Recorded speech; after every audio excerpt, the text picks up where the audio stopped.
但是呢，我刚想您一再提到说，他们控制您的家人，他们对您的家人就是进行，这等于是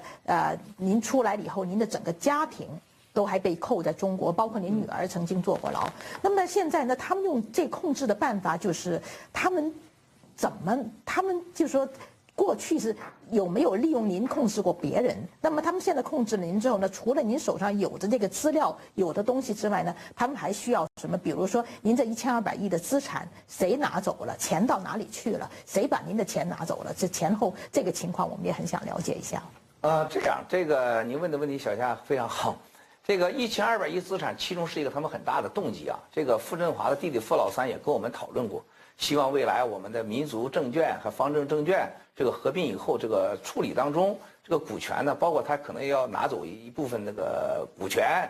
这个其他也有领导提出来可以帮我解决问题，也可以拿一部分股权，包括要一部分盘古的房产了。那么这个1200亿是这些贪官啊，当初想把我这个灭口之后，中间人诞生的另外的一个利益的诉求，这是肯定的。而且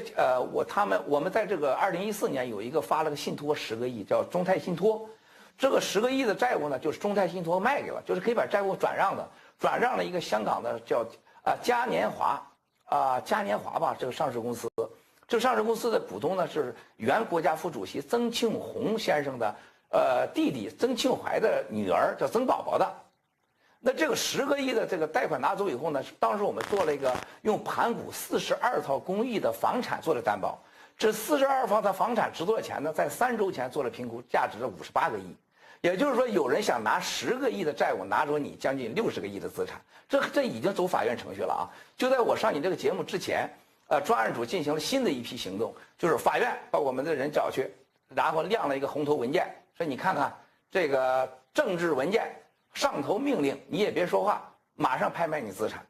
然后包括对我的这个其他资产威胁，包括这个找我女儿谈话威胁啊，就是意思告诉你，你敢上这节目，那我就找什么理由可以抓你啊，包括各种领导找了我们其他员工的威胁，给其他家人的威胁，这就很简单，他们对这个资产很感兴趣，不希望你讲出来。这也证明了，就是江湖上传说我和曾庆红有关系，这是不可能的。我要跟他有关系，曾宝宝就不继续拿我这个资产去了啊。那么更重要的事情，就你刚才说1200亿资产，这个动力呢，他是想把我家人当灭口的。那么我现在就是我不再天真，我跟他们谈判和妥协的结果，把我骗回去，把我灭口，把家人员工都得灭口，这也是为什么我站出来爆料的原因。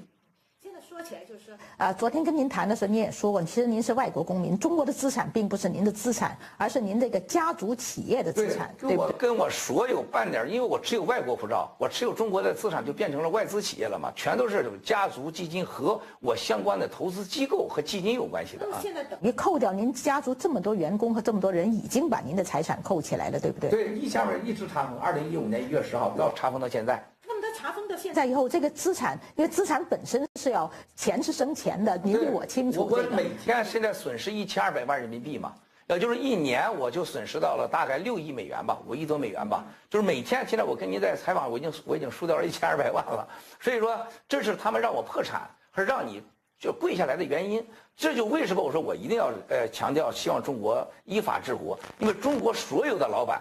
下一个郭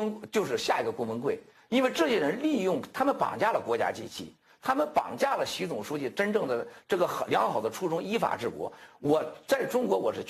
是非常敬重习主席的，他这个依法治国是对的。坦白的讲，中国在我出来之前，我认为中国不搞这个腐败治理啊，不去反贪啊，中国这个国家就完了。但是有些人已经绑架了这个所谓的反腐的这件事情，所以说才导致了今天这样的情况。